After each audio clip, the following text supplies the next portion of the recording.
Assalamualaikum warahmatullahi wabarakatuh. Selamat siang dan salam sejahtera bagi kita semua.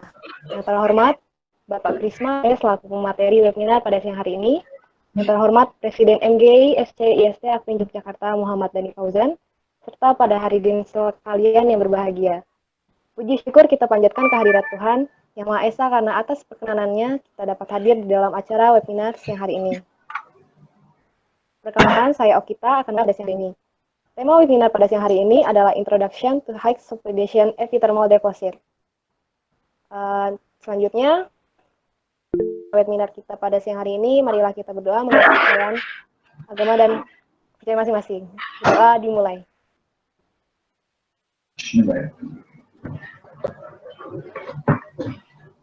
Berdoa selesai. Baiklah, sebelum memasuki acara pada ini, izinkan saya untuk membacakan tata tertib pada webinar siang hari ini terlebih dahulu. Baik, seperti tertera, yang pertama yaitu peserta menggunakan identitas nama asli dalam aplikasi Google Meet sesuai dengan identitas saat didaftarkan untuk mempermudah verifikasi data kita. Yang kedua yaitu peserta dalam membacakan undangan kepada orang lain. Yang ketiga, peserta tidak diperkenankan unmute voice tanpa seizin moderator untuk bertanya pada saat sistem jawab. Keempat, pada saat sesi tanya jawab, peserta yang ingin bertanya dimohon mengirimkan nama lengkap, institusi, pertanyaan di room chat. Contohnya, IST Akrin dan pertanyaannya. Kemudian yang kelima, moderator akan menyebutkan nama peserta dan mempersilahkan peserta untuk moderator yang menyampaikan pertanyaan ke pemateri.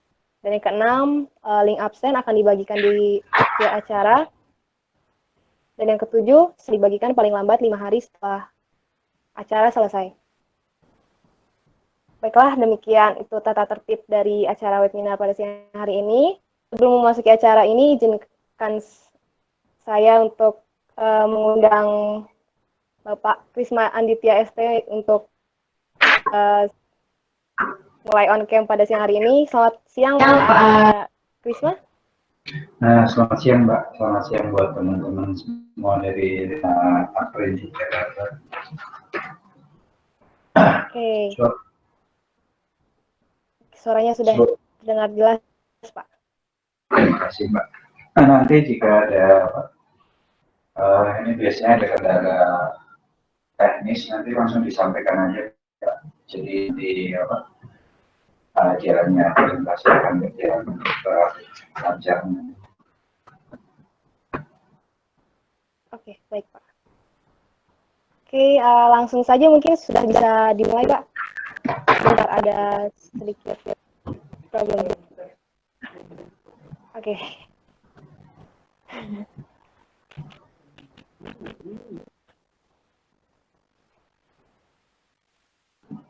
Sudah bisa dimulai Pak?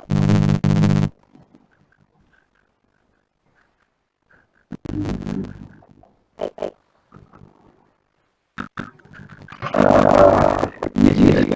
Saya sudah lihat Mbak.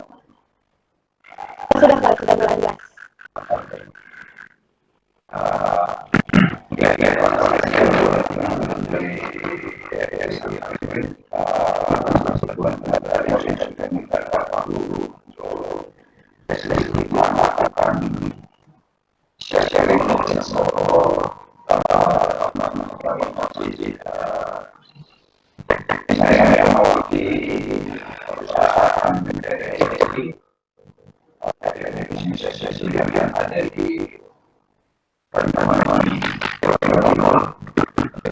Saya masuk dalam Departemen Technical Service Geologi. Jadi saya sudah bukan sebagai geologis murni, tetapi saya sudah kombinasi antara geologis dengan mining, jadi kami akan sedikit menyampaikan mungkin informasi introduction tentang hexufication yang mana dapat semoga penjelasan sedikit bermanfaat buat teman-teman khususnya yang tertarik dunia mineral. Ini adalah kurikulum kita saya, jadi saya adalah lulusan teknik geologi tahun 2000, lulus tahun 2005. Saya ini perjalanan karir saya selama kurang lebih 15 tahun. Disininya saya di eksplorasi geologis untuk boksit di Kalimantan Barat, kemudian terjebak di dunia hitam di Kalimantan Timur untuk exploration coal sampai mineral di pertama di solid mass mining untuk sulfidation dan sedimentary hosted gold deposit di Sumatera Utara, kemudian di Bengkulu juga ada sulfidation, kemudian di Banyuwangi dari tahun 2000 awal 2015 sampai dengan hari ini untuk hexufication gold deposit. Jadi, ini adalah outline materi yang akan saya sampaikan. Yang pertama seperti biasa seperti kita biasa bikin laporan untuk teman-teman geologis. Yang pertama adalah regional dari 7 bukit. Nanti ada model magmatic arc yang ada, baik itu nanti ada porphyry sampai dengan di sulfidation. Nanti yang berikutnya ada bentuk dari endapan epithermal itu seperti apa, fluida pembentuknya itu seperti apa yang membedakan, karakteristik dari epithermal, tetapi ini fokus saya adalah di exuvitation, jadi karakteristik dari exuvitation, mineral dari epithermal exuvitation, kemudian saya sedikit menjelaskan tentang alteration facies untuk exuvitation. Kemudian yang terakhir mungkin paragenesis ataupun sejarah geologi dari alterasi hidrotermal biasanya ada di 7 bukit. Ini sebagai pembuka ini ada mineral copper sulfide, copperite, mineral yang sangat untuk endapan hexufication. Dia biasanya berwarna biru, indigo ataupun keunguan.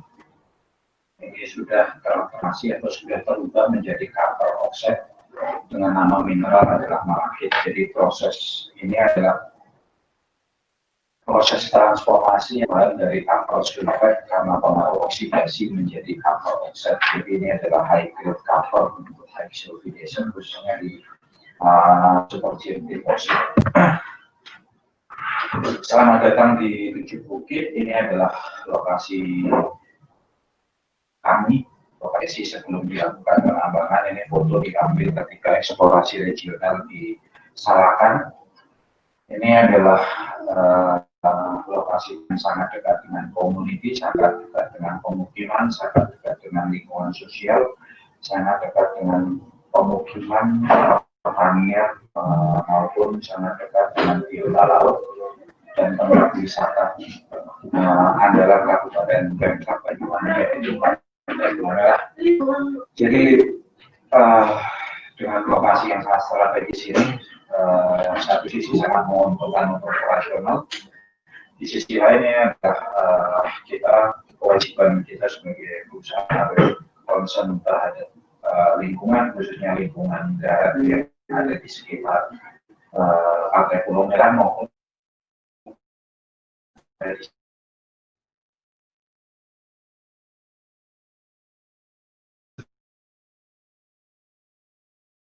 dan meminimalisir adanya konflik maupun kerusakan lingkungan yang ada di sekitaran tambang. Ini adalah lokasi dari 7 bukit yang ada di selatan pesisir Pulau Jawa, ujung timur, secara administrasi masuk di Dusun Pantai Pulau Merah, Dusun Pancer, Desa Sumberagung, Kecamatan Pesanggaran, Kabupaten Banyuwangi, Jawa Timur. Jika kita tempuh dengan perjalanan darat dari Kota Banyuwangi sekitar 80 km atau 1,5 sampai dengan 2 jalanan darat. Jadi ini adalah lokasi yang sangat strategis, khususnya untuk kesampaian daerahnya dibandingkan dengan kita harus penambangan di Pulau Jawa, di luar Pulau Jawa khususnya. Ini adalah tectonic setting di Indonesia. Seperti biasa teman-teman mungkin sudah sangat familiar bahwa Indonesia itu dikontrol oleh berbagai macam tektonik, baik itu tektonik yang sangat Sunda Banda A yang menerus dari ujung barat Pulau Sumatera, dari ujung Aceh menerus di sepanjang pesisir Pulau Sumatera, kemudian berlanjut di pesisir selatan Pulau Jawa, menerus sampai dengan Bali, Nusa Tenggara Barat, Nusa Tenggara Timur, dan terus utara menuju Kepulauan Banda. Itu khusus untuk Sunda Banda Up yang dikontrol oleh lempeng Samudra Hindia menembus ke arah utara, menembus samudra lempeng benua Eurasia atau lempeng benua Asia. Sementara untuk di Kalimantan sendiri ada tektonik yang relatif bersifat lokal akibat adanya pemekaran maupun proses tektonik yang ada di Kalimantan yang terkenal dengan Kalimantan Akyat. Sulawesi dikontrol oleh lempeng Filipina yang selalu bergerak ke selatan. Halmahera juga dikontrol oleh 2 lempeng Filipina maupun lempeng Sondian. Ada jebakan mineral di Papua yang dikontrol oleh proses tektonik yang ada di seputar Papua. Ini adalah regional struktur yang ada di Indonesia, di mana struktur regional ini dikontrol oleh gerakan tektonik lempeng yang ada di Indonesia itu sendiri. Sementara ini adalah spatial distribution ataupun pembagian lokasi jebakan-jebakan baik itu epithermal deposit maupun porphyry deposit, yang jebakan-jebakan ini selalu berkorelasi ataupun selalu searah dengan adanya kegiatan tektonik yang ada di Indonesia. Khusus untuk di Sunda Banda Up membentuk sabuk metalogenik Sunda Banda Up yang membentang dari ujung barat Pulau Sumatera sampai dengan Kepulauan Banda kurang lebih 4.000 km. Jadi ini adalah di mana lokasi-lokasi kita harus lakukan jika kita sebagai geologis akan melakukan prospecting, khususnya untuk prospecting mineral yang bernilai ekonomis. Ini adalah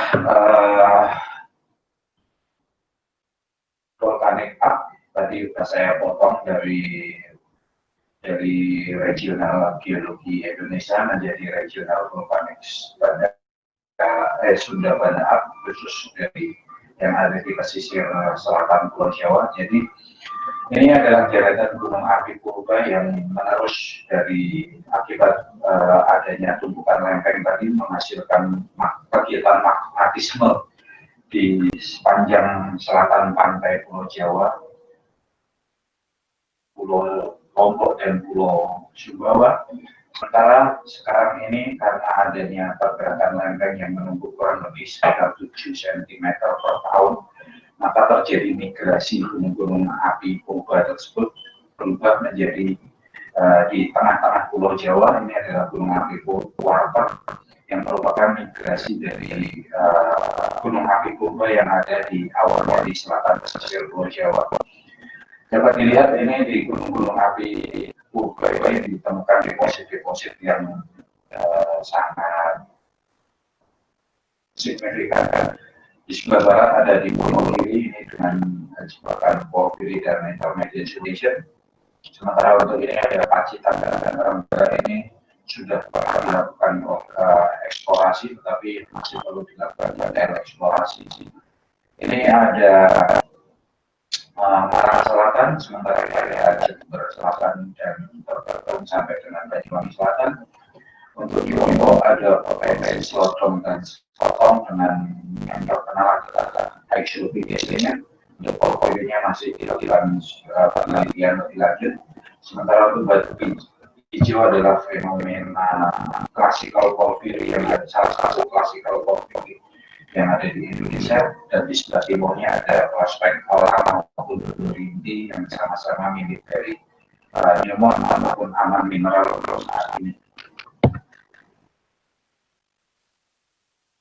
Ini adalah capture dari gunung api purba yang belum memeosin di selatan sampai dengan Banyuwangi Selatan. Prospek ini masuk dalam gunung api purba yang sangat besar yang menerus dari Jember Selatan sampai dengan Banyuwangi Selatan. Untuk migrasinya, dia gunung jajaran gunung api purba ini sudah masuk ke dalam komplek gunung Raung yang terkenal Kawah Ijen untuk saat ini. Ini adalah secara geografi pegunungan selatan. Ini adalah 7 bukit. Sementara di sebelah utaranya adalah Panik Quarter. Ini adalah migrasi dari gunung api purba yang bergerak ke arah tengah dari Pulau Jawa. Ini di sebelah utara dari Panik Quarter ada masyarakat ekspresi Jawa. Jika teman-teman geodesisis ini bermain kaitan karbon ini harus main-main di area dan mungkin dan sekitar juga depresi Jawa. Ini adalah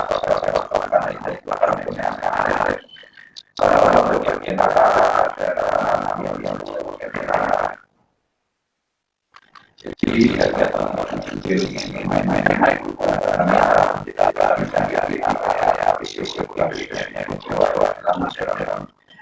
geografi pemerintahan selatan. Boulder Gravity, jadi beta Boulder Gravity ini adalah salah satu geofisika untuk mengetahui anomali gravity yang ada dari batuan-batuan yang ada di bawah permukaan tanah. Dapat dilihat ini bahwa di area 7 bukit merupakan area 7 bukit dan sekitarnya, mungkin ini dulunya, mungkin dari gambar sebelumnya ini adalah komplek gunung api purba yang berumur Miocene dari Jember Selatan sampai dengan Banyuwangi Selatan. Ini memiliki nilai anomali yang sangat tinggi sehingga ini dapat ditindaklanjuti untuk dilakukan penelitian lebih signifikan untuk mendapatkan potensi ataupun mengetahui apa sih potensi sumber daya yang ada di 7 bukit. Ini adalah lokasi berdasarkan dari peta geologi regional, struktur geologi regional, Boulder Gravity, diajukan izin usaha pertambangan khususnya untuk di area Banyuwangi Selatan di daerah Kecil Tumpang itu, dan ini adalah peta anomali dari yang dibuat dari soil sampling. Ini adalah peta anomali atau arcing calibration yang kurang lebih penyebarannya sekitar 40 km persegi. Jadi dapat dilihat di sini khusus untuk area 7 bukit di area Salakan ini memiliki nilai anomali arcing calibration yang sangat tinggi, yang sangat signifikan di permukaannya. Ini menunjukkan bahwa lokasi-lokasi tersebut sangat potensial untuk eksploitasi mineral, khususnya untuk epithermal deposit. Jadi ini dilakukan pengajuan izin untuk izin usaha pertambangan yang ada di PT BSI. Ini secara geologi regional, PT BSI masuk dalam formasi batu ampar dengan perselang-selingnya batu pasir, batu logam, sisi pantul, breksia, vulkanik, konglomerat, dan vulkanik plastik lainnya. Dan diterobos oleh diorit, gasir, dan granodiorit. Jadi ini adalah peta geologi regional 7 bukit dari lembar belakangan. Sebenarnya ini adalah struktur geologi regional yang mengontrol mineralisasi maupun mengontrol alterasi di 7 bukit. Dapat dilihat bahwa TBSI atau 7 bukit prospek dan Salakan prospek dikontrol bagian selatan oleh Tanjung Jaepo dan Lampon Salakan Fault untuk bagian utaranya, dan semua prime faultnya ini mengarah ke northwest. Ini adalah di dalam fault regional. Ini terdapat fault kecil di mana dari bukaan-bukaan fault ini adalah proses fluida hidrotermal dari intrusi diorit, intrusi granodiorit tadi. Fluida hidrotermalnya menerobos ke surface atau ke permukaan sehingga terjadi proses alterasi maupun mineralisasi yang ada di TBSI. Jadi ini adalah prospek dari 7 bukit, khususnya Salakan ada di sebelah sini. Sementara ini adalah survei regional lain yang ada di 7 bukit. Ini adalah pemodelan geolistrik. Ini dengan jarak spasi antar line itu sekitar 200 meter dengan total panjang length dari penelitian geofisika itu sendiri adalah sekitar 26 km. Dari peta di atas ini adalah menunjukkan bahwa ini adalah nilai resistivity dari panjang dari lintasan geofisika itu sendiri. Sementara untuk di bawah adalah peta chargeability. Ini dapat saya jelaskan di sini bahwa untuk peta resistivity ini menunjukkan bahwa nilai anomali yang tinggi yang berwarna merah ini menunjukkan bahwa batuan yang ada di area 7 bukit maupun di area Salakan, khususnya mulai di elevasi 400-an untuk di puncaknya 7 bukit sampai dengan di elevasi 200 meter muka air laut, itu untuk 7 bukit adalah silikaan. Kenapa ini? Karena silika adalah nilai hambatan yang tinggi ataupun nilai resistivity yang sangat tinggi. Sementara untuk di Salakan ini juga dari permukaan sampai dengan kurang lebih 150 meter di bawah permukaan adalah menunjukkan nilai resistivity yang sangat tinggi. Jadi dapat disimpulkan kan di permukaan sampai dengan 150 kurang lebih 7 bukit 100 meter di bawah permukaan kurang lebih itu adalah batuan-batuan yang memiliki kandungan silika sangat tinggi. Sementara untuk peta di bawahnya ini adalah model section model dari chargeability.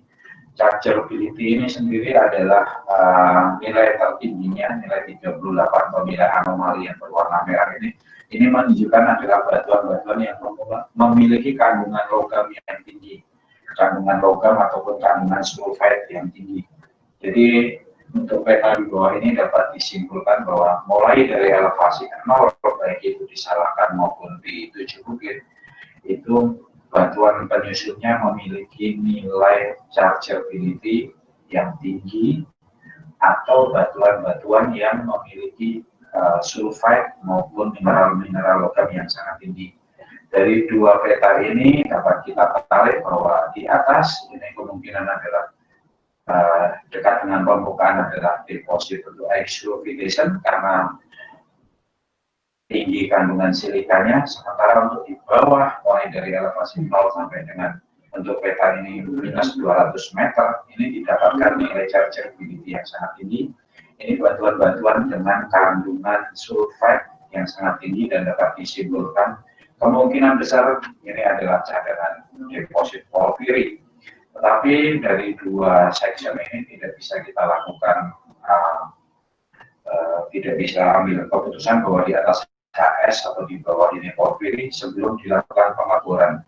Karena yang paling penting adalah melakukan pengaburan untuk mengetahui variasi litologi maupun variasi alterasi yang ada di tujuh bukit maupun di Salangan Prospek. Ini adalah generalized model dari jebakan porfiri maupun jebakan-jebakan lain yang saya ambil dari sini itu tahun 2010. Jadi yang pertama ini adalah yang paling dalam, ini ada porfiri. Porfiri adalah batolit yang menerobos batuan-batuan beku yang lain sehingga terjadi proses mineralisasi di situ. Sementara fluida hidrotermal dari batolit tersebut bergerak ke samping, tidak bergerak vertikal ke atas, tapi bergerak ke samping.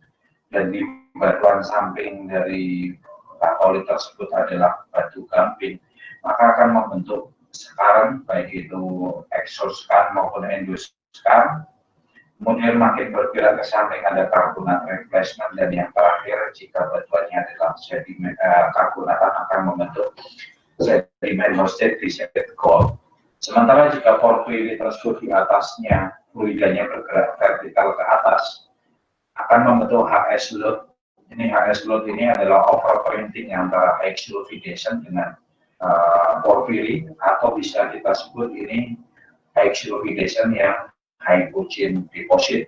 Jika fluidanya makin bergerak terus ke atas sehingga terjadi mixing, percampuran antara magmatic water dengan meteoric water dan terjadi proses oksidasi, maka ini di atas ini akan membentuk lapisan deposit high sulfidation supergene enrichment. Sementara untuk di bagian ini adalah jika ini satu titik gunung api, ini adalah zona center dan proximal. Sementara makin bergerak ke samping, ini adalah gunung api yang vertikal medial atau bagian tengah sampai dengan distal atau bagian kaki bawah. Ini jika terjadi mineralisasi akan membentuk beberapa intermediate sulfidation ataupun low sulfidation. Sementara jika ada diatrem Brexia di sini, tetapi dia tidak korelasi dengan porfiri di bawahnya, ini akan membentuk diatrem related dengan epithermal. Biasanya ini adalah endapan-endapan high sulfidation maupun low sulfidation, tetapi diatrem Brexia yang tidak terkorelasi dengan porfiri di bagian bawah. Sementara dari berbagai macam jebakan, tipe jebakan yang disimpulkan oleh Silitu, ini akan kita sebut endapan epithermal. Itu adalah endapan-endapan yang terbentuk di dekat dengan permukaan. Yang dimaksud dekat dengan permukaan di sini adalah memiliki kedalaman kurang lebih 0 sampai dengan 1000 meter di bawah permukaan, dengan catatan tanpa ada proses erosi pada tubuh batuan itu sendiri atau dari morfologi itu sendiri. Jadi epithermalnya adalah endapan yang dekat dengan permukaan, kurang lebih 0 sampai 1000 meter tanpa ada proses erosi. Sementara ini adalah 5 lingkungan pembentukan endapan advent argillic. Endapan advent argillic sendiri adalah endapan alterasi yang dapat dijadikan sebagai acuan untuk melakukan proses eksplorasi detail untuk mendapatkan di mana zona center dari fasies alterasi itu sendiri. Ini adalah basement dari lithocap ataupun lithocap dari endapan advent alterasi advent argillic. Sementara ini adalah 5 tipikal dari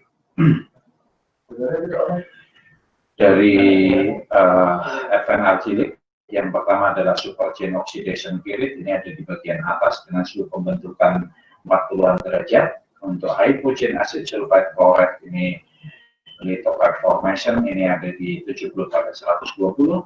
Steam heat acid sulfide ini ada di sini, ini dengan pembentukan kurang lebih sekitar 120 sampai 170. Sementara untuk yang lainnya semakin ini yang berwarna kuning ini dengan suhu pembentukan 200-an, ini sementara yang berwarna merah ini relatif lebih tinggi, ini adalah untuk pembentukan 300 sampai 350. Teori ini adalah saya ambil dari presentasi Antonio Aribas tahun 2015, modifikasi dari Siritu tahun 2010. Ini adalah pengertian dari lithocape. Jadi lithocape itu awalnya adalah magmatic fluid yang bersifat vapor ataupun gas yang sudah terkondensasi ataupun berubah menjadi air, fluida hidrotermal yang bersifat sangat asid dan dia menerobos batuan samping sehingga menyebabkan terjadinya perubahan alterasi menjadi advanced argillic alteration, dan argillic alteration itu menjadi lithocape formation. Lithocape formation sendiri adalah lapisan yang dekat dengan permukaan melampar secara horizontal, biasanya tersusun atas residual quartz dan advanced argillic alteration. Residual quartz ini biasanya adalah silika bagi tekstur. Advanced argillic alteration ini ada alunite, paulinite, diaspor, pyrophilite, dan kawan-kawan. Dan ini merupakan hybridization dan fluidanya bersifat magmatik berupa feeder zone ataupun zona tempat keluar fluida tersebut adalah berasal dari struktur karena ada intrusi dari batuan beku yang berada di bawah permukaan. Sekarang saya mulai bermain di epithermal. Jadi endapan epithermal apa sih? Gimana mereka keterdapatannya? Berdasarkan teori yang lama, endapan epithermal itu hanya dibagi dua, yaitu high sulfidation dan low sulfidation. Tetapi untuk teori yang berkembang sekarang ini dibagi menjadi tiga: high sulfidation, intermediate sulfidation, dan low sulfidation. Yang paling penting adalah di sini. Yang paling penting di sini adalah untuk high sulfidation. Ini biasanya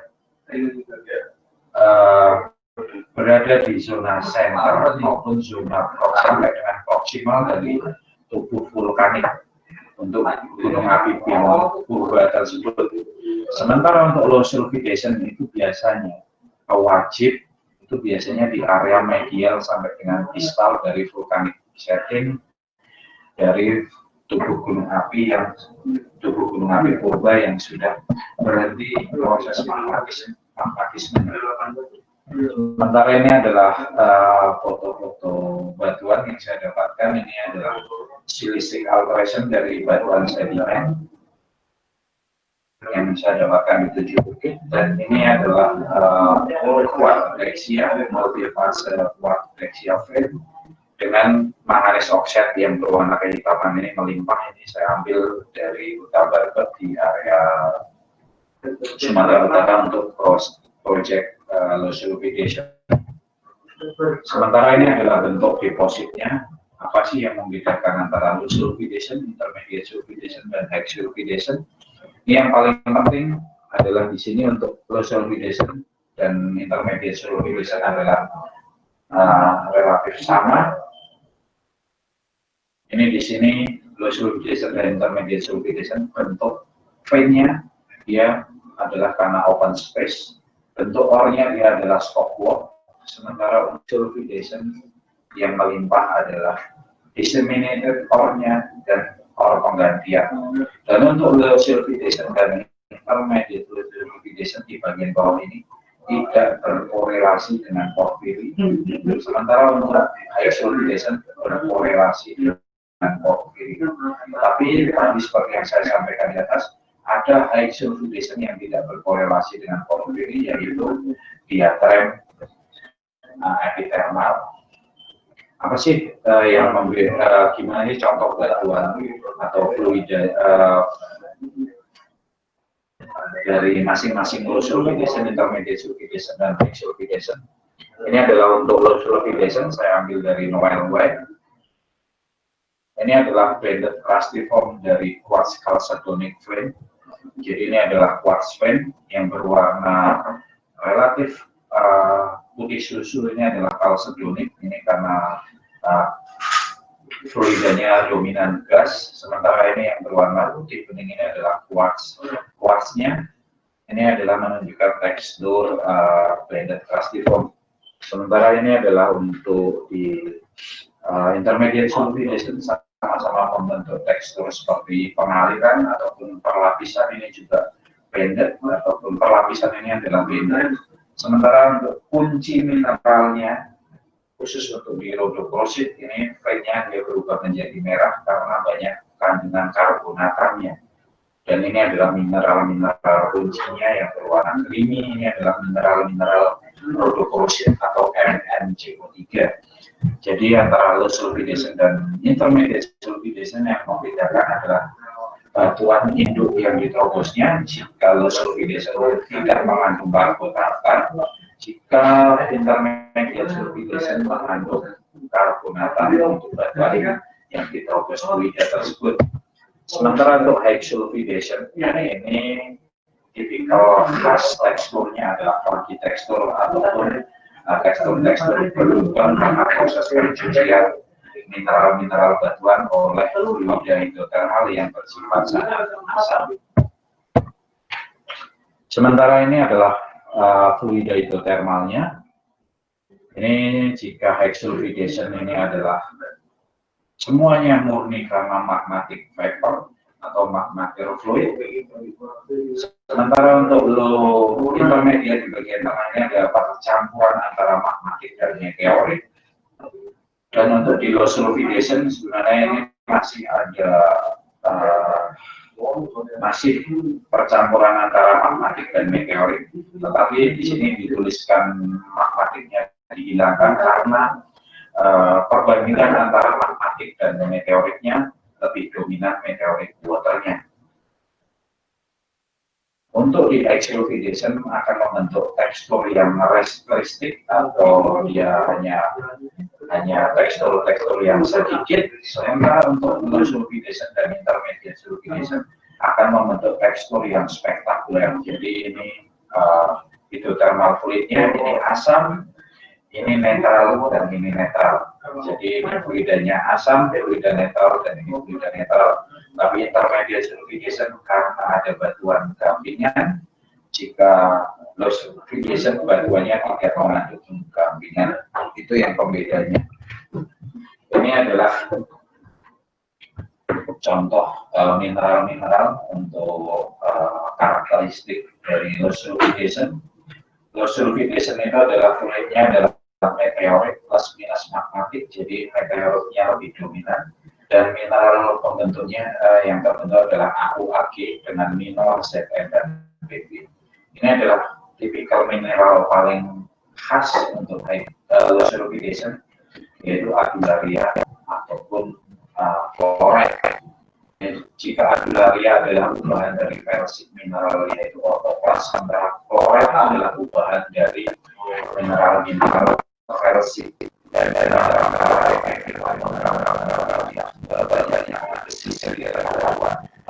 sosok.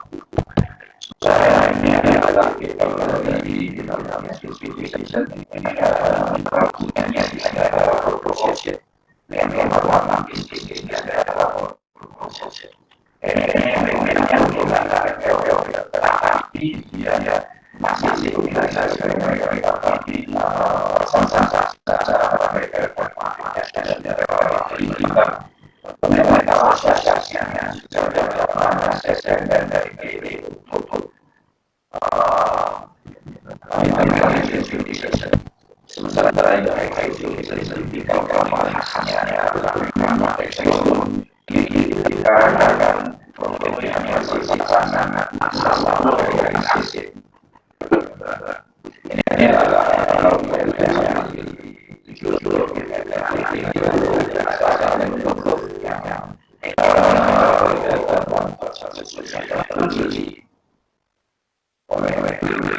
hidrothermal sehingga membentuk funky tekstur. Sementara ini adalah high sulfidation genetic process atau proses terbentuknya alterasi high sulfidation itu dibagi menjadi dua. Yang pertama adalah main alteration stage atau yang dikembang. Yang kedua adalah main cold deposition stage. Apa sih yang membedakan? Untuk main alteration stage ini merupakan alterasi pertama dari satu fase high sulfidation. Yang ini merupakan area persiapan untuk proses mineralisasi. Alterasinya biasanya didominasi oleh fluida hidrotermal yang bersifat gas. Karena dia bersifat gas, maka density-nya atau berat jenisnya dia rendah. Karena berat jenisnya rendah, maka proses mineralisasinya biasanya minor. Jika fase yang pertama tadi didominasi oleh gas, fase berikutnya ada yang didominasi oleh gas maupun didominasi oleh fluid. Tetapi di sini sudah terjadi percampuran antara gas tadi yang bersifat asam atau fluid yang bersifat asam dengan fluid yang terjadi proses mixing atau boiling. Dan di sini adalah fase terjadinya proses mineralisasi. Untuk bahasa gampangnya mengetahui proses ini, jika kita ibaratkan sebagai rumah, ini adalah fase yang pertama. Alteration ini adalah pembentukan bentuk rumah dulu. Dari suatu rumah ini ada hanya struktur kasar dari rumah untuk persiapan dari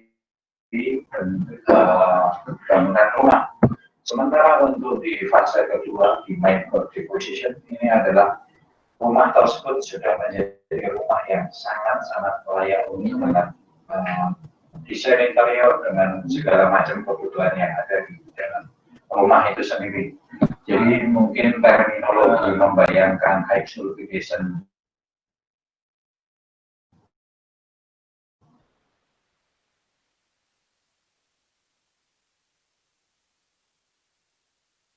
untuk proses ini adalah fase pertama tadi dari main alteration stage. Ini adalah kawah ijen, kawah asam terbesar di dunia. Di sini adalah proses kondensasi atau perubahan uap-uap fluida hidrotermal berubah menjadi air.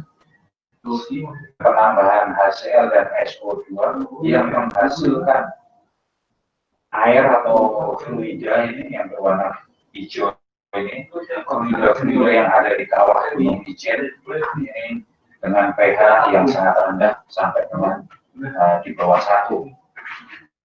Jadi dalam samping di sekitaran kawah ijen ini akan terjadi proses leaching materialnya sehingga membentuk bagi-bagi tekstur ataupun membentuk alterasi advent arginik untuk membentuk mineral-mineral alunet maupun kaulinet, diaspor, pirofilite, diket, dan kawan-kawan. Jadi ini adalah bukti nyata bahwa slogan the present is the way to the past and the future, bahwa proses alterasi high sulfidation khususnya untuk stage pertama tetap terjadi di area kawah ijen. Proses high sulfidation untuk stage pertama yaitu main stage alteration tetap berlangsung sampai dengan hari ini. Ini adalah bukti bahwa air di kawah ijen itu sangat asam. Ini botol kaleng dari aluminium yang meleleh. Dan ini adalah proses high sulfidation yang dapat kita lihat sampai dengan hari ini. Apa aja sih yang terjadi di sini? Ini ada bleaching ghost rock. Bleaching di sini adalah perubahan warna dari ghost rock, semuanya berubah menjadi keputihan. Ini karena ada proses magmatik, proses perubahan dari fluida hidrotermal dari magmatik yang bersifat gas. Kemudian ada leaching dari leaching di sini adalah mencuci mineral-mineral dari batuan samping menjadi vati-vati tekstur. Dari di sini juga ada alteration, dan di sini juga ini adalah sulfur deposition atau akumulasi dari sulfur yang dapat dilakukan penanganan secara lokal oleh masyarakat seputaran kawah ijen. Dan di sini adalah main alteration stage of high sulfidation atau fase yang pertama dari genetik high sulfidation. Ini adalah fenomena berikutnya, pembuktian bahwa kawah ijen itu sendiri merupakan jebakan high sulfidation. untuk hari ini karena dikawal muncul blue fire, dan blue fire ini adalah menunjukkan bahwa panas di area KWJ itu sangat tinggi kandungan sulfurnya, dan sangat tinggi tekanan dari bawah, dan dia bertemu dengan udara bebas, maka akan terjadi proses oxidation. Jadi warna-warna biru itu adalah warna dari proses oxidation yang ada di bawah hijau. Fluid sudah tekstur, fluid sudah proses terbentuk exfoliation sudah. Dan ini saya berbicara mengenai karakteristik. Karakteristik ini adalah pembedaan mana sih exfoliation mana low exfoliation. Tapi di sini saya akan banyak berbicara untuk exfoliation karena fokus saya lebih ke exfoliation. Jadi di exfoliation nanti akan banyak ketemu fatty tekstur, masif silika vein maupun masif sulfide vein, dan ini adalah ini adalah kombinasi antara masif silika dan fatty tekstur. Sementara untuk low sulfidation akan ketemu spektakular tekstur. Ini adalah gambar dari foto dari masif silika alteration dengan fatty yang sangat intens, dengan oksidasi hematite oxide dan dipotong oleh violet kecil. Oksidasi adalah dulunya adalah sulfide. Tekstur yang sangat khas yang pertama adalah fatty tekstur. Tekstur ini yang pertama gambar dari di sini adalah pencucian dari fenofresh batuan. Kemudian batuannya adalah batuan morku karena dia relatif kecil. Dan yang tertinggal ini adalah massa dasar dari batuan itu sendiri. Efek mineral maupun kalsium mineralnya sudah terlincing karena proses fluida hidrotermal yang bersifat sangat asam. Kemudian sampel di sebelah kanan ini adalah sampel dari pit A dengan fatty tekstur yang relatif lebih besar. Ini kemungkinan batuannya adalah batuan dengan ukuran lebih besar, kemudian adalah lithotraph. Dan ini adalah tipikal menunjukkan viyama tekstur. Ini merupakan tipikal dari vulkanik plastik. Sementara jika batuan yang diterobos oleh fluid hidrotermal tersebut adalah batuan sedimen, yang mana batuan sedimen itu tidak terjadi proses leaching karena tidak ada mineral mafic, maupun dominannya adalah mineral felsic, tetapi yang sudah stabil seperti quartz, maka ini tidak akan membentuk fatty tekstur, tapi yang akan terbentuk adalah masif silika tekstur. Ini adalah batuan dasarnya karbon, sementara sampel dari pitch dan pitch ini kemungkinan batuan dasarnya adalah silstone maupun sandstone. Sementara ini adalah fase dan tekstur kombinasi antara masif silika di tengah ini dengan fatty tekstur untuk batuan samping yang diterobos oleh masif silika. Jadi masif silika ini merupakan senter dari alterasi atau fluid hidrotermal yang sudah membeku. Ini adalah sama kombinasi dari masif silika fatty tekstur, tetapi kemungkinan batuan sampingnya yang berbeda karena fatty teksturnya biar relatif lebih besar. Sementara ini adalah masif sulfide vein. Ini adalah tekstur berikutnya, tetapi di sini sulfide mineralnya. Di sini ada energi sudah mulai tertransformasi menjadi malakit karena adanya proses oksidasi. Ini adalah sampel yang saya dapatkan di salah satu di 7. Sementaranya adalah tekstur tambahan. Kenapa saya sudah tekstur tambahan? Karena ini adalah alterasi berikutnya. Jika satu alterasi hidrotermal high sulfidation itu sudah selesai, maka ini ada alterasi berikutnya yang terjadi. Ini akan membentuk tipikal hydrothermal brexia. Sampel yang berwarna kecoklatan ini sampel yang saya ambil dari pit A dan pit B west, sementara yang berwarna grey ini adalah sampel dari pit. ini adalah mineral-mineral yang ada di epithermal. Jadi mineral-mineralnya yang bermain di epithermal itu ada ini jenis-jenisnya. Yang di atas ini menunjukkan bahwa fluidanya dia bersifat sangat asam atau asin, sementara yang di bawah ini fluidanya bersifat sangat basah. Untuk temperatur, jika kita bergerak ke kanan, ini temperaturnya akan naik. Jika temperaturnya semakin tinggi, maka akan menghasilkan mineral-mineral tertentu. Jadi untuk fluida yang bersifat asin akan menghasilkan alumina, jarosite, kaolina, filofilin, dan kawan-kawan. Tetapi jika fluidanya netral, dia akan membentuk ilite, semente, epither chloride. Sementara jika fluidanya bersifat basah akan membentuk adularia, kalsium, morganite. Ini adalah 5 faktor yang mengontrol proses alterasi. Dia ada temperatur, tekanan bawah permukaan yang bergerak ke atas, ada primary rock composition, ada fluid composition yang masuk ke dalam sistem alterasi. Fluid tadi ada bersifat netral, bersifat basah, atau bersifat asam. Kemudian ada rasio fluid dan batuan, nanti perbandingan rasio antara fluid hidrotermal dan batuan itu akan membentuk mengontrol proses alterasi. Ini adalah tadi seperti saya sampaikan bahwa hydroxylation itu biasanya korelasi dengan porfiri.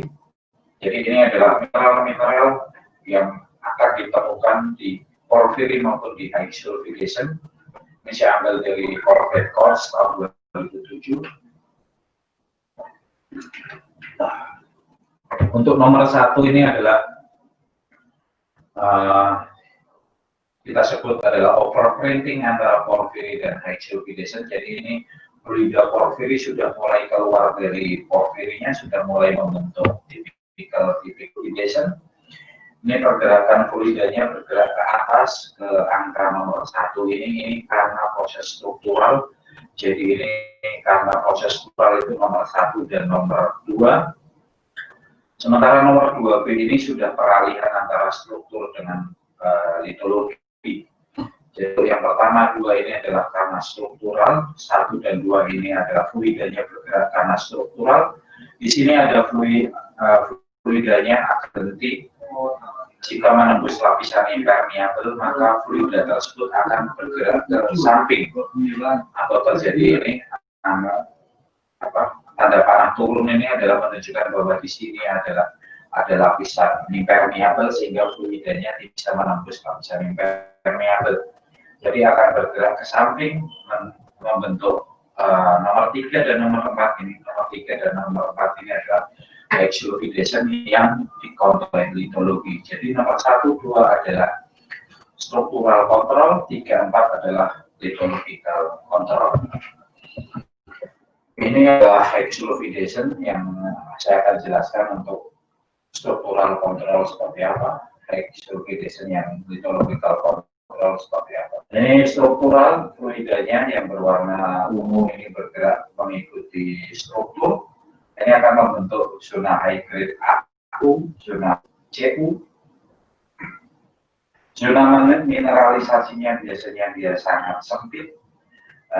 Intensilistic alteration, penyebaran ornya dia hanya di sepanjang alterasi aja.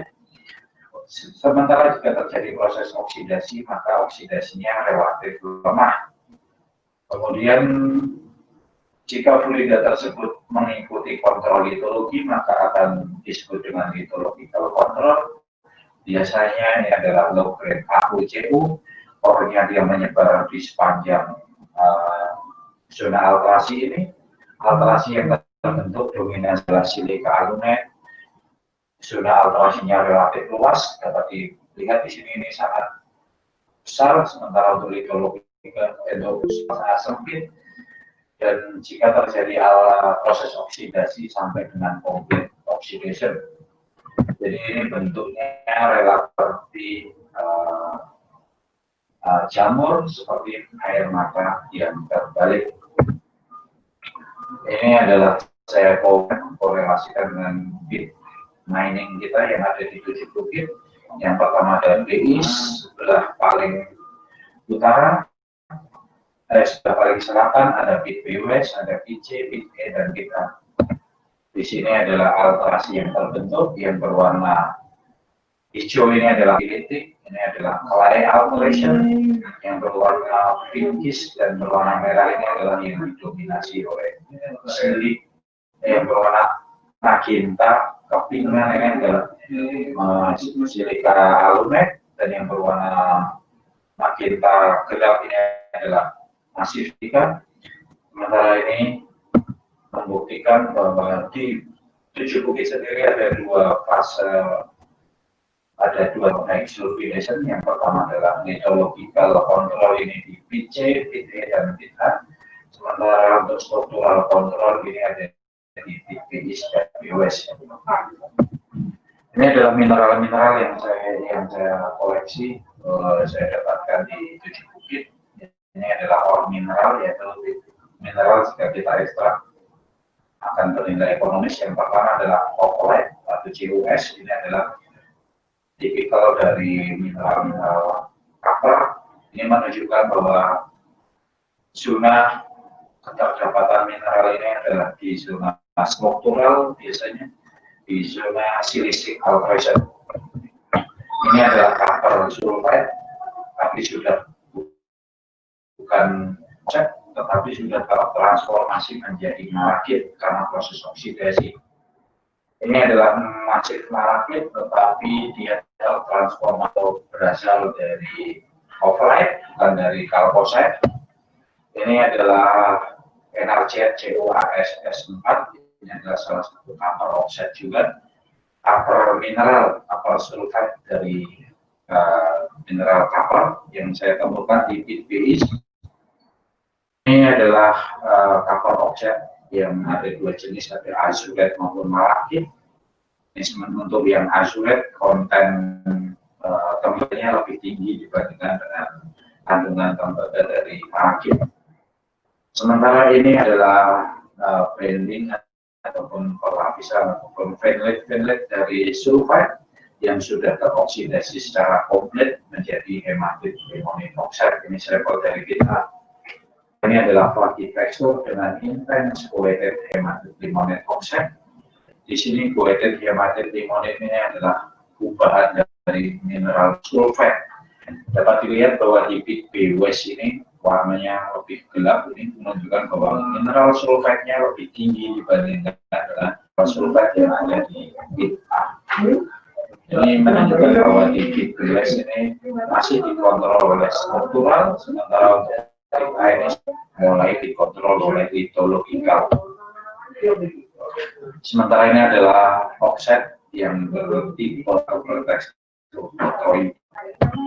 Ini adalah fosil tanaman sebagai fragmen dari vulkanik plastik yang saya dapatkan di bit BWS.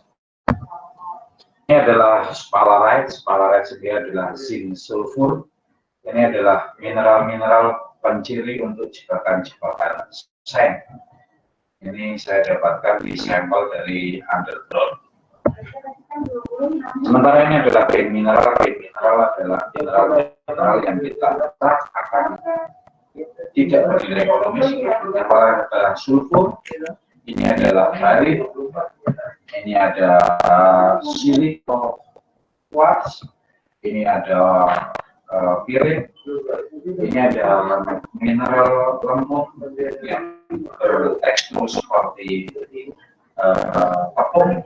Maka ini dapat saya simbolkan ini adalah dikait, tetapi ini adalah sampel-sampel yang saya dapatkan dari prospek di underground. Ini adalah karena teksturnya seperti sabun, maka terkadang beberapa orang menyebut ini adalah Shopee pyrophyllite atau lempung yang bertekstur sabun, biasanya disebut sebagai mineral pyrophyllite. Sementara ini adalah aluminium silika, ini adalah zunit, ini adalah tourmaline, ini adalah tipikal clay mineral paling khas untuk high sulfidation adalah separate alumet. Ini bisa dilihat ini alunet untuk hypogennya dia berwarna pinkish. Sementara untuk alunet yang sudah supergen, sudah teroksidasi, dia sudah berwarna menjadi relatif putih kecoklatan karena oksidasi. Sementara ini adalah proses oksidasi. Ini adalah olive green neotosis. Ini adalah salah satu mineral untuk yang menjelaskan terjadinya proses oksidasi. Ini adalah olive.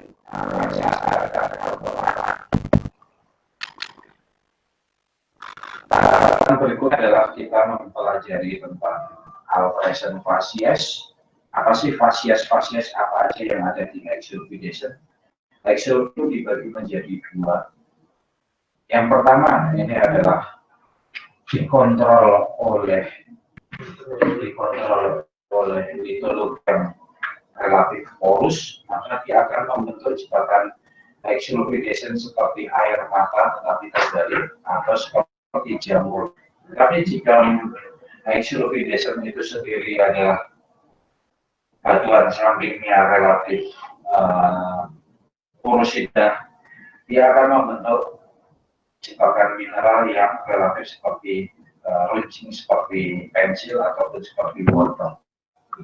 Beberapa ahli terkadang jika teman-teman sering membaca literatur exsulfidation, ada yang menyebut opposite deposit dan carrot deposit. Ini adalah sebutan-sebutan untuk exsulfidation. Sementara ini adalah penjelasan yang saya korelasikan apa sih fasiesnya, di mana bisa terbentuknya, apa aja pengontrolnya, terus mineralisasinya apa, alterasinya yang terbentuk apa. Yang pertama ini adalah zona center, ini membentuk alterasi silisik dengan kondisi fluida hidrothermal sangat asam. Di sampingnya ada advanced acidic alteration dengan kandungan fluidanya asam. Makin bergerak ke samping di zona medial ini ada acidic alteration dengan sedikit asam fluidanya, dan makin bergerak ke distal ini ada semakin kesini adalah semakin jauh dari zona center, ini akan membentuk zona profilytic.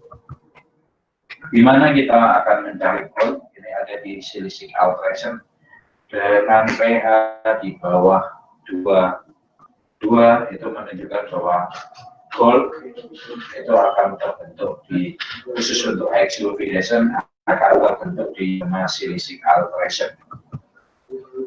Ini adalah terminologi untuk memudahkan teman-teman memahami exsulfidation. Jadi exsulfidation itu saya analogikan seperti kita memahami termos air panas. Jadi di termos itu ada lapisan, ada air panas, ada lapisan dalam termos, ini biasanya dari gelas atau dari kaca, ada lapisan luar dari termos, ini juga dari gelas atau kaca. Terus di luarnya dari lapisan gelas luar ini ada lapisan metalnya atau lapisan besinya. Terus bagian luar ada lapisan plastik untuk mempercantik, dan paling luar ada handle untuk pegangan. Dan jika kita bandingkan dengan hydrothermal alteration, air panas itu adalah silica alteration atau di zona senternya. Gelas bagian dalam ini ada silica alunite, gelas bagian luar ada silica clay silica. Lapisan besinya adalah clay alteration, lapisan plastik adalah profilytic alteration atau chloride clay, sementara untuk pegangan adalah alterasi unaltered ataupun tidak teralterasi atau tidak terpengaruh karena proses alterasi hidrothermal. Jadi dengan terminologi ini semoga teman-teman lebih mudah untuk memahami bagaimana sih proses exsulfidation itu dengan membayangkan dari bentuk termos air panas. Sementara ini adalah skematik dari exsulfidation yang ada di 7 bukit. Nomor 5, nomor 4, nomor 3 ini adalah kontrolnya adalah struktur.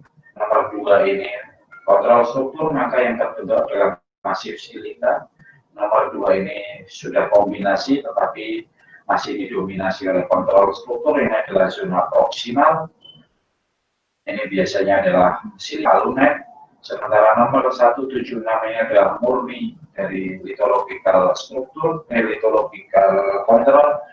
Dia dominasinya adalah silika nomor 8 ini adalah unaltered. Ini saya akan berbicara alterasi hidrotermal. Ini adalah yang pertama kali terbentuk alterasi adalah diuret menerobos batuan samping yang ada di tujuh bukit. Kemudian ini adalah fase pertama dari alterasi hidrotermal, tetapi jika tadi saya bicara dari zona center ke zona distal, sekarang saya balik dari zona paling keluar dari alterasi hidrotermal menuju ke zona pusat dari alterasi hidrotermal. Ini adalah fase pertama dari alterasi hidrotermal dengan alterasi propilitik glycolate kalsit plus minus spirit. Ini menunjukkan zonanya adalah zona distal dengan kondisi fluida yang netral. Bergerak makin ke tengah, batuan yang sama sudah terubah menjadi clay alteration. Ini menunjukkan bahwa zonanya adalah zona distal menuju medial. Ini menunjukkan warna berubah menjadi netral karena bleaching. Jadi sudah mulai ada asap dari fluida hidrotermal itu sendiri. Sementara ini makin bergerak ke tengah, kandungan silika dari clay altered tadi sudah mulai bertambah, tetapi masih didominasi oleh clay alteration. Ini menunjukkan zonasi di zona medial bergerak menuju ke arah proksimal. Ini menunjukkan fluidanya adalah fluida yang sudah asin. Kemudian fase selanjutnya adalah bergerak makin ke dekat dengan zona center. Ini adalah didominasi oleh silika. Ini menunjukkan bahwa batuan yang sama tadi sudah masuk ke zona proksimal dan menunjukkan bahwa fluidanya sudah asam. Sementara ini adalah zona transisi antara zona proksimal dan zona center. Di sini dapat dilihat dengan batuan yang sama, semuanya sudah teralterasi menjadi silika untuk massa dasarnya, tetapi masih ada peci atau grup-grup ini yang berwarna keputihannya adalah belum semuanya terubah menjadi silika. Ini masih ada clay mineral. Ini oleh beberapa ahli disebut sebagai wormy atau gusano tekstur, gusana cacing dengan bahasa Spanyol, ataupun wormy jika kita menggunakan istilah bahasa Inggris. Jadi ini adalah tekstur yang sangat khas untuk transisi. Sementara ini adalah kita masuk ke zona center atau pusat alterasi, batuan yang sama tetapi semuanya sudah berubah menjadi silisik atau silika. Ini dari fase pertama sampai dengan center ini jika fasiesnya adalah sekali fasies alterasi hidrotermal. Tetapi jika ada dua kali fase alterasi hidrotermal seperti yang di tujuh bukit, walaupun hanya di sebagian, ini jika fase kedua tersebut menerobos zona proksimal, itu akan membentuk hidrotermal dengan batuan dengan kelas maupun dengan kelasnya ataupun fragmennya adalah silika lunet. Tetapi jika fase kedua ini menerobos batu zona center, maka akan membentuk peci hidrotermal dengan kelasnya adalah dominasi adalah silicik alteration. Ini di tujuh bukit, zona hidrotermal Brexia merupakan zona high grade karena didominasi oleh fluida yang banyak kandungan sulfitnya. Sementara ini adalah alteration fasies di salah satu dinding tambang yang ada di tujuh bukit. Ini adalah dinding selatan dari petate West. Ini menunjukkan alterasi yang sangat komplit. Zona sentral ada di bagian tengah, ini adalah silika alteration. Bergerak bagian ke samping, ke kiri maupun ke kanan ada silika alteration. Makin menjauh dari zona sentral ada silika clay alteration, tetapi masih di advent argillic. Makin jauh lagi di zona medial ada clay alteration. Ini menunjukkan bahwa fluidanya relatif sudah weak acid. Sementara clay kloret ini adalah menunjuk bahwa fluidanya dia sudah mulai bersifat netral. Jadi ini bagian tengah, center, proximal, medial, dan tal dari satu fase alterasi hidrotermal. Ini adalah paragenesis ataupun sejarah geologi bagaimana alterasi hidrotermal dari awal sampai dengan terbentuk sekarang ini. Ini adalah batuan dasar yang didominasi oleh vulkanik plastik, diterobos oleh daik-daik tadi sehingga menjadi clay kloret alteration breksia vulkanik ini berubah karena proses perubahan komposisi kimianya, komposisi fisiknya menjadi clay kloret alteration. Ada proses struktur di situ, dari struktur membuka rongga sehingga fluida hidrotermal masuk ke dalam dan membentuk satu fasies alterasi hidrotermal. Ini adalah satu kali fase hidrotermal, tapi ini masih belum ada oksidasi. Jadi ini adalah zona silisik, zona senternya, argilik, zona proximal, argilik ada di medial, propilitik ada di zona distal dari satu fase alterasi. Ini karena ada proses oksidasi, maka batuan-batuannya berubah menjadi berwarna kecoklatan. Tetapi secara susunan alterasinya masih tetap sama, hanya terjadi proses oksidasi. Ini tadi adalah satu fase alterasi hidrotermal, satu kan.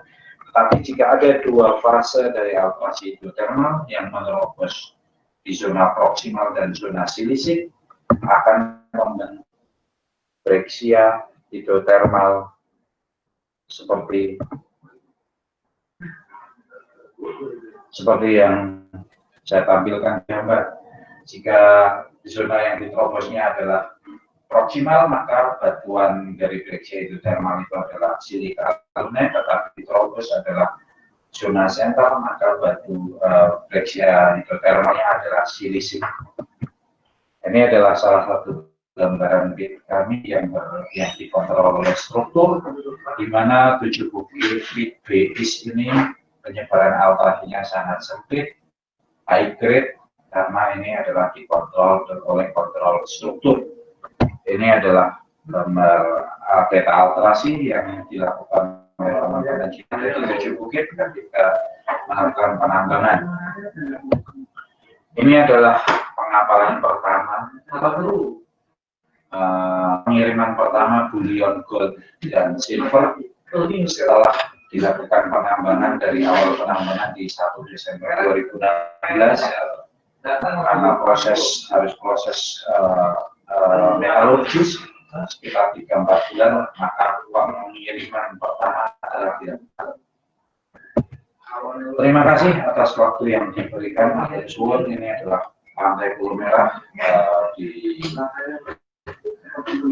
Bukit. Mungkin ada senior teman-teman di sini, Mbak Yasmin yang biasa bermain di Pantai Pulau Merah. Dia kebetulan juga kayaknya hadir di presentasi. Terima kasih atas waktu yang diberikan. Saya kembalikan ke moderator. Baik, terima kasih Pak atas pemaparan cukup jelas sekali ya. Langsung saja kita masuk ke sesi pertanyaan, Pak. Di sini sudah ada 2 pertanyaan dan pertanyaan langsung saya bacakan ya, Pak. Oke, pertanyaan pertama dari Abdul Tayyib Banto dari UNG. Mohon bimbingannya, kebetulan saya lagi tugas akhir di lingkungan tipe HS, dan lingkungan HS kan dikontrol oleh struktur dan ada juga yang dikontrol oleh litologi. Pertanyaan, bagaimana Pak cara kita membedakan alterasi dan mineralisasi yang terbentuk itu dikontrol oleh litologi dan alterasi, mineralisasi yang dikontrol oleh struktur? Yang keduanya, kemudian menurut Bapak, jika dikontrol oleh struktur, bagaimana cara mengetahui pembentukan mineralisasi itu bersamaan dengan pembentukan struktur? Sudah cukup jelas Pak pertanyaannya, Pak? Alhamdulillah jelas. Oke, mungkin silahkan langsung dijawab aja, Pak. Mungkin untuk Mas Abdul Baik, dari presentasi tadi sedikit memberi gambaran Jadi alterasi high sulfidation, saya ulang lagi, saya akan buka di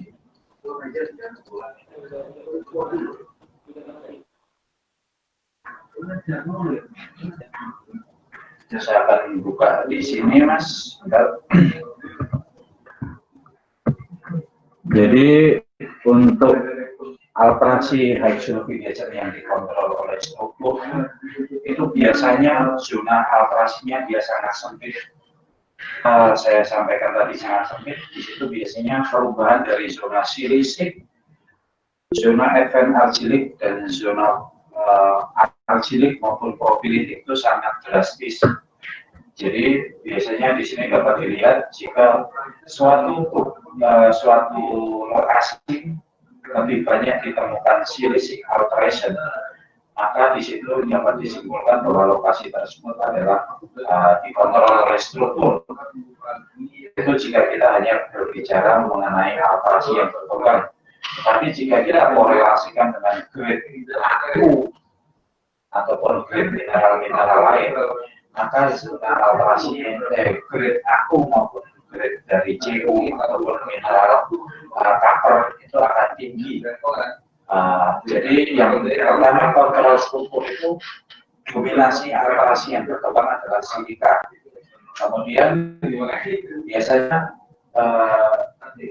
alterasi yang berkembang tidak begitu luas, lebih didominasi oleh alterasi yang argilik maupun alterasi profilitik. Tetapi jika dikontrol oleh lithotropical, biasanya dia didominasi oleh advent argilik alteration. Biasanya adalah silika aluminat yang sangat lebar.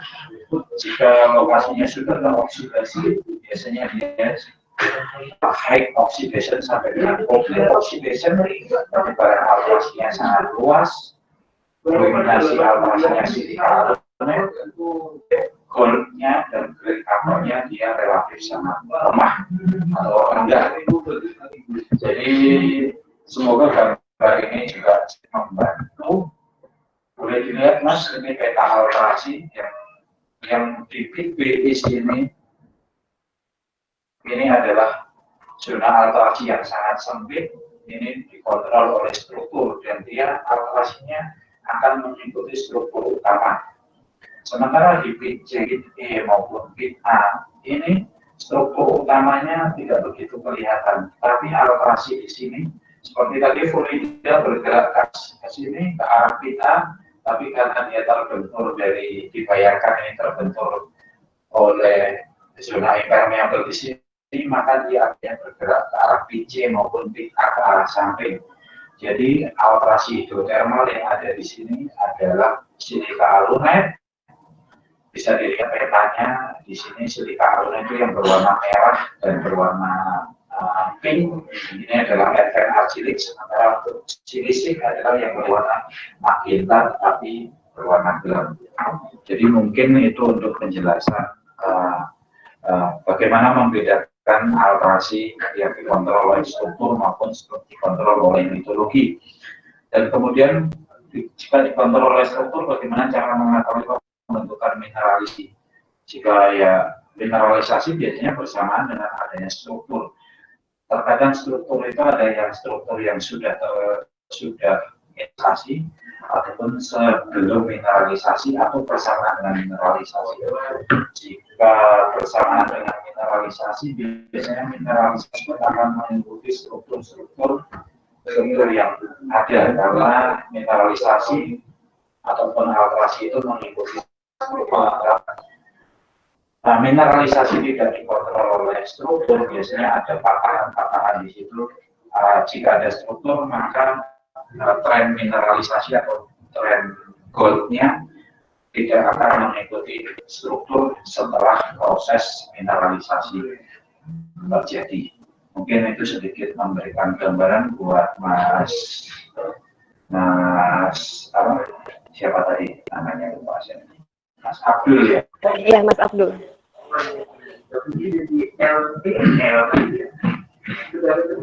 Baik, ada tanggapan dari saudara Abdul. Kita langsung saja nanti mengaktifkan mic-nya.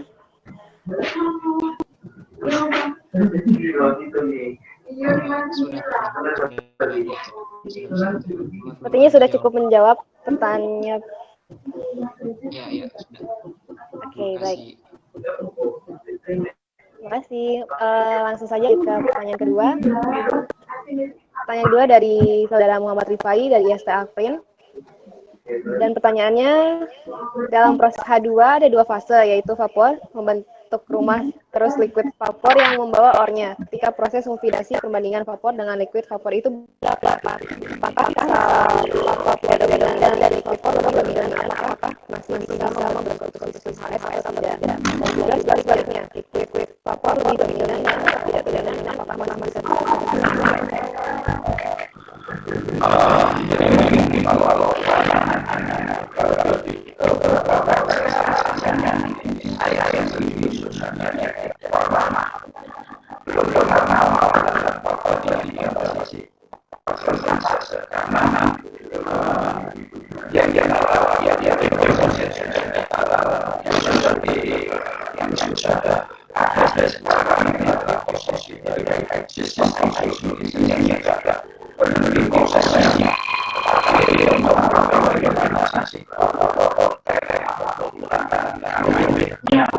ataupun kandungan gasnya itu dapat dilihat dari tekstur yang terbentuk. Jika didominasi oleh uap, biasanya dia akan membentuk tekstur yang silikaan atau biasanya mikrokristalin. Ya, bentuk kristal dari silika itu sangat-sangat kecil. Tetapi jika dia didominasi oleh liquid, biasanya dia akan membentuk silika yang ukuran kristalnya dia akan lebih besar. Tetapi dapat kita lihat Mas, tadi makanya saya bawa teman-teman ke kawah ijen. Jika di situ proses exsulfidation-nya itu hanya terjadi satu kali fase, yaitu fase pembentukan rumah atau main stage alteration. Secara alterasi di situ terbentuk HS alteration, tetapi secara mineralisasi dia tidak terbentuk. Kemungkinan goldnya akan terbentuk Mas, tetapi bagi perusahaan itu tidak akan bernilai ekonomis.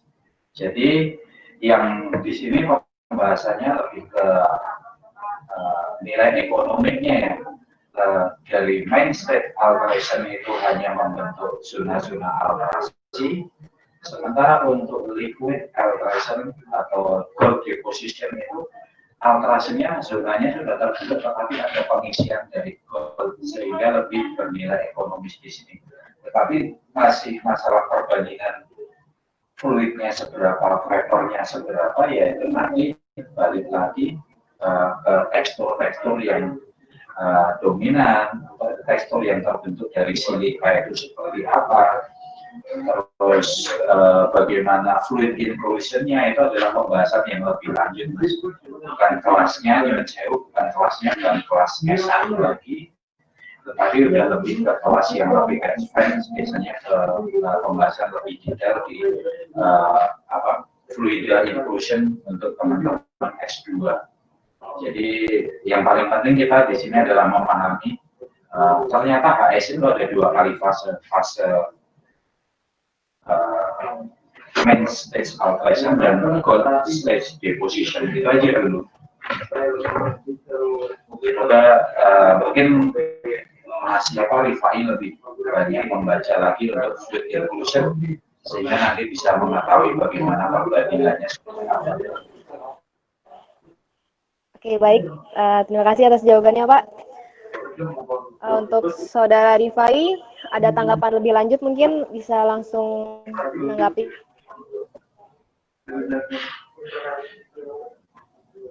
Mungkin cukup dari saya. Terima kasih, Pak. Oke, sudah dirasa cukup. Langsung saja ke pertanyaan yang ketiga ya, Pak. Di sini sudah ada pertanyaan ketiga dari Saudara dari IST Afrin Yogyakarta. Pembentukan mineralisasi di sistem HSE tidak jauh dari proses oxidation. Kan kondisi fluida yang acid dan korosif baik struktural control maupun lithological control. Yang pertama, kira-kira seberapa penting Pak mineral eksplorasi pada sistem HST itu sendiri? Dan yang kedua, bagaimana best practice-nya untuk melakukan factory to ore ketika data yang kami jumpai hanya data-data oxide mineral dan sebaran zonasi saja. Terima kasih Pak Isma. Silakan monggo jawab Pak. Jadi ini Pak dosen yang bertanya ya, saya takut menjawab ini Pak Kadit ya ini. Nah, jadi jika kita membagi zona oksidasi itu sendiri kan ada hematit oxidation, ada goethite oxidation, ada jarosite oxidation, ada limonite oxidation.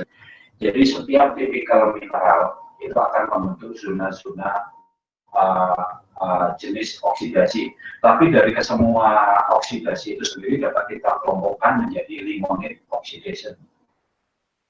Makanya paling penting jika zona daerah yang kita mapping itu adalah daerah yang full oxidation, makanya kita harus mengetahui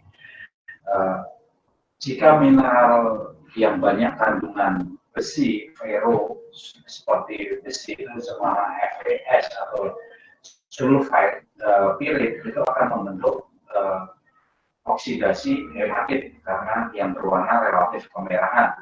Terus jika mineral dari batuan asalnya itu banyak mengandung copper sulfat, tetapi copper mineral semua CuS, CuS2 itu akan membentuk oksidasinya goethite. Goethite itu berwarna tidak begitu merah, tetapi agak keoren-orenan dan biasanya ada jika tadi ada botoidal tekstur itu dia akan berwarna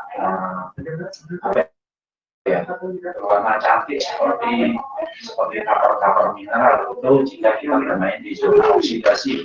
Sementara untuk jarosit sendiri itu biasanya oksidasi dari mineral sulfat. Mineral sulfat itu biasanya berwarna oksidasinya akan berwarna kekuningan terang.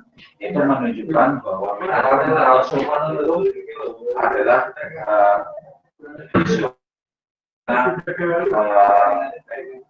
jika kita sambungkan dengan struktural maka adalah mineral atau mineral tapi bersifat sulfat. Jadi dari peta oksidasi itu sendiri itu sudah bisa kita ketahui di mana sih tren jarosit, di mana tren dari goethite, di mana tren dari hematit di mana, dan itu nanti bisa kita tarik. Goethite itu berarti dia biasanya dekat dengan sumbernya atau di zona center. Di hematit biasanya dekat dengan mineral sulfide yang FeS, tapi itu biasanya juga dekat dengan sumber. Dan di jarosit itu biasanya dekat di zona proksimal, jauh dari masih dekat dengan sumber, tapi sudah masuk ke zona FN argilik. Sementara untuk limonite oxidation itu oksidasi yang berwarna tanah, itu hampir semua mineral baik itu dekat dengan sumber maupun jauh dari sumber akan teroksidasi menjadi limonite. Jadi limonite tidak bisa kita jadikan kunci untuk membuat peta oksidasi. Mungkin penjelasan itu sedikit membantu, sedikit menjelaskan Pak dosen. Terus bagaimana best practice untuk factoring ore ketika kami, jadi untuk factoring ore dimanapun kunci suatu alterasi hidrotermal itu adalah di zona sentralnya. Zona sentral itu adalah zona fluida itu masuk ke dalam sistem alterasi hidrotermal. Di mana zona itu masuk alterasi hidrotermal itu masuk ke sistem melalui rekahan-rekahan karena ada proses struktural.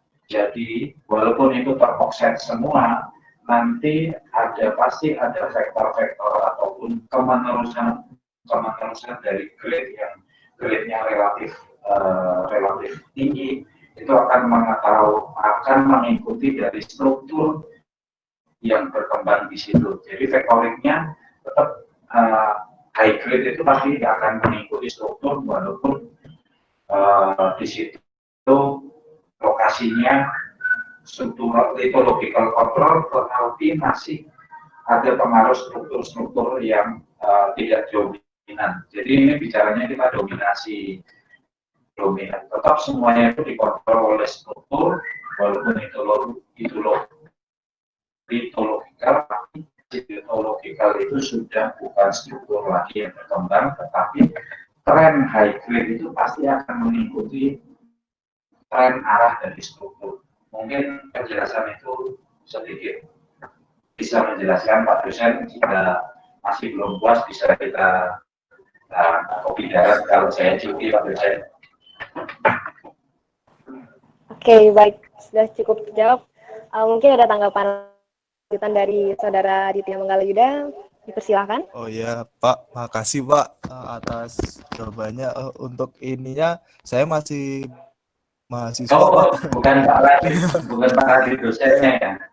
Bukan Pak, saya waktu tanya ini karena dulu saya pengalaman TA di Kalimantan Barat sama mentor saya Mas Betras. Nah, itu saya cobain tanyakan ke Pak Krisma yang mungkin pernah berkecimpung di dunia HS, karena saya dulu juga pernah berhadapan dengan studi kasus HS Pak. Jadi saya tanyakan ke jenengan Pak, gitu Pak. Oh ya, Mas Betras Yuwono itu ya, yang sekarang ada Ya. di Jambi. Ya. Nanti saya sampaikan salamnya Mas. Ya, tadi juga sampaikan salam ke Pak Krisma juga, salam dari Mas Betras, mentor saya Pak. Ya. Ya, terima kasih banyak Pak. Berapa? Enggak, emang ada banyak banget ini. Oke, baik. Sudah ada 2 pertanyaan lagi, Pak. Mungkin bisa kita batasin, Pak. Iya, pertanyaan terakhir. Oke, dari saudara Husni Rahim dari UHO.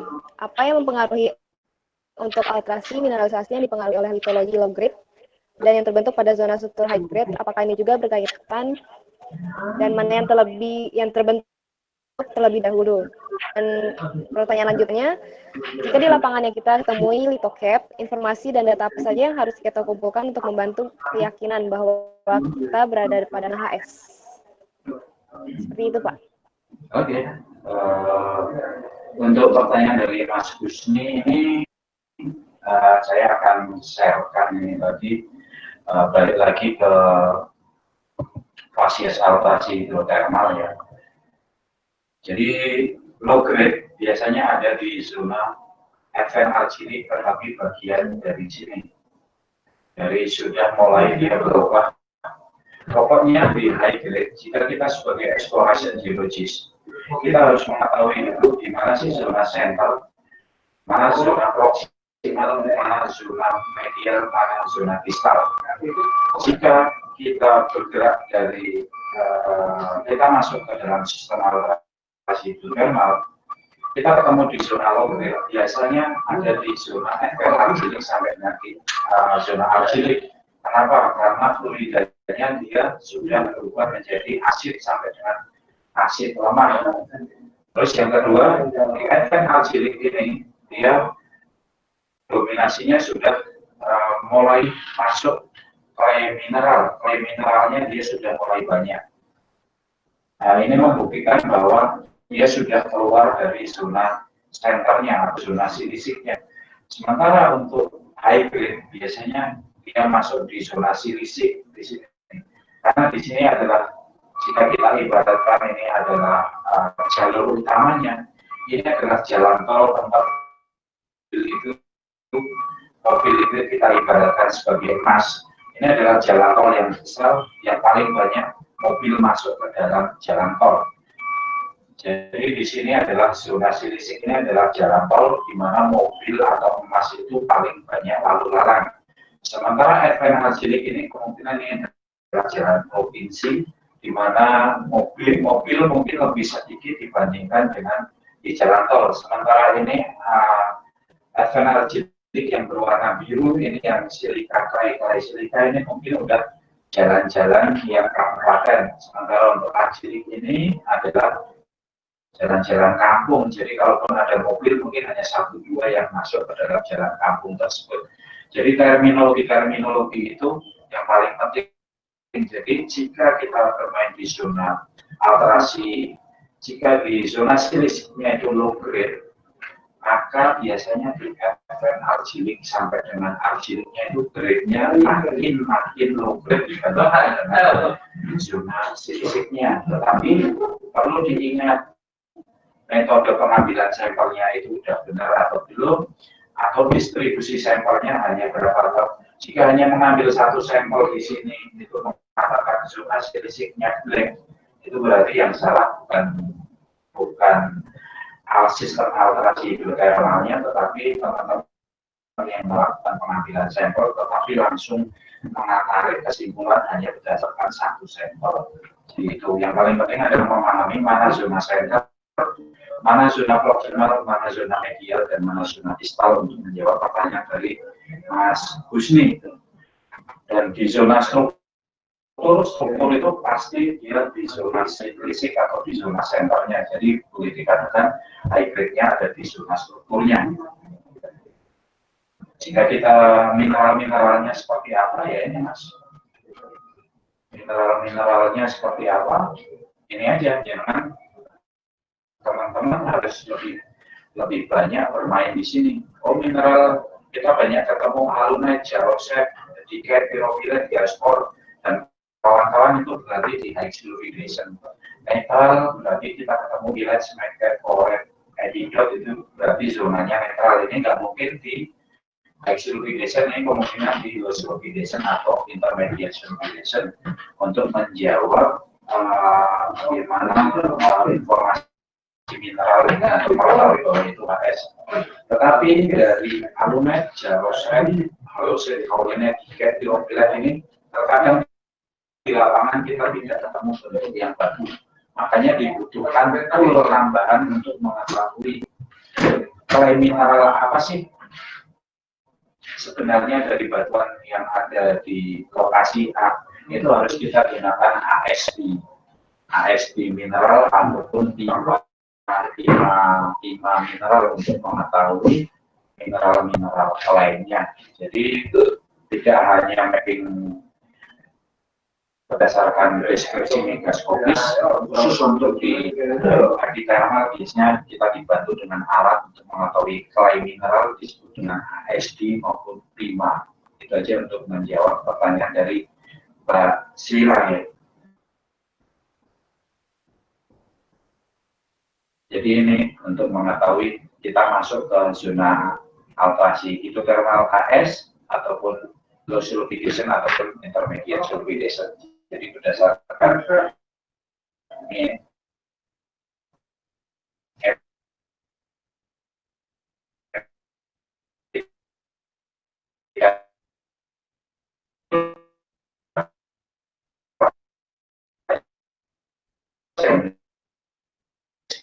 seperti bentuk bagi tekstur. Mas Fauzan harus mengetahui dulu badan sedimen itu dia terbentuk dari komposisi dari mineral bukan dari mineral mafic maupun mineral kalsit.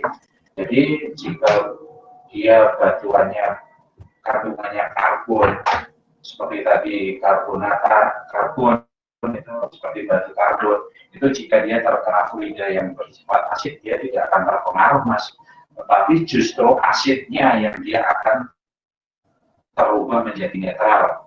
Ataupun sekarang siltstone itu apakah di situ ada biotite, apakah di situ ada hornblende, apakah di situ ada plagioklas, apakah di situ ada ortoklas? Ya silakan jangan jawab kenapa kok tidak terbentuk fagi-fagi tekstur, karena yang tercuci oleh asid itu adalah mineral-mineral kalsit maupun mineral-mineral mafic.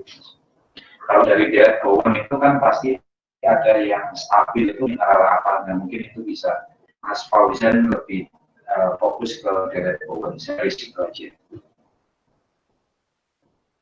Untuk menjawab hexylophilism selalu porfiri, ya nggak mesti mas. Hexylophilism tadi ada yang related dengan rank untuk di mana di nomor saja tidak untuk melakukan porfiri, tapi jika hexylophilism sangat tertentu korelasi porfiri seperti itu maka ini bahwa sistem hexylophilism akan termasukkan porfiri.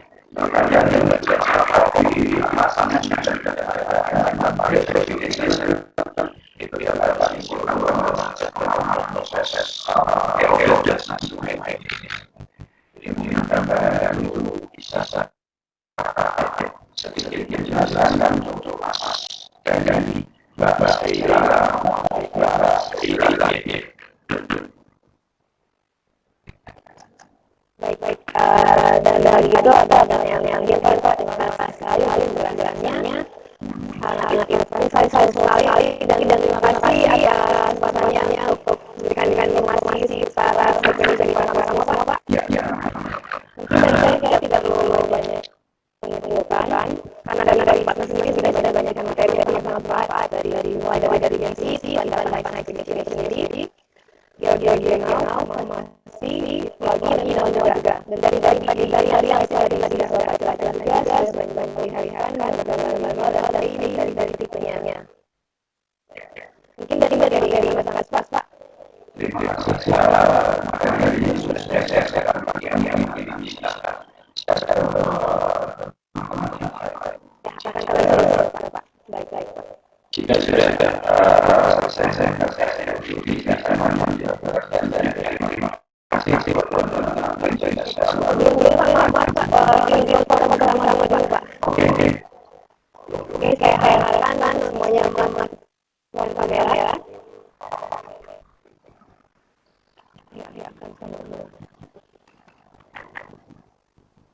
Saya serahkan kontrol.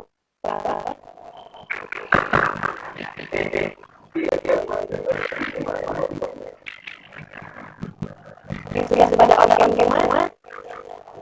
saya hitung 1, 2, 3. Oke kan sekali lagi 1, 2, belum sebentar. Oke, sudah on cam semua terlebih dahulu. Oke, di on cam kan dulu.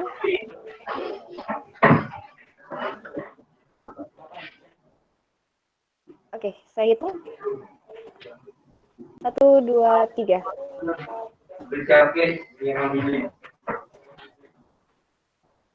Oke, baik. Terima kasih. Demikian acara webinar pada siang hari ini. Semoga bermanfaat bagi kita semua. Saya Okita mengucapkan terima kasih. Mohon maaf juga sekiranya ada kata-kata yang kami berkenan, mohon dimaafkan. Saya akhiri, billahi taufiq wal hidayah. Wassalamualaikum warahmatullahi wabarakatuh. Terima kasih. Assalamualaikum warahmatullahi wabarakatuh.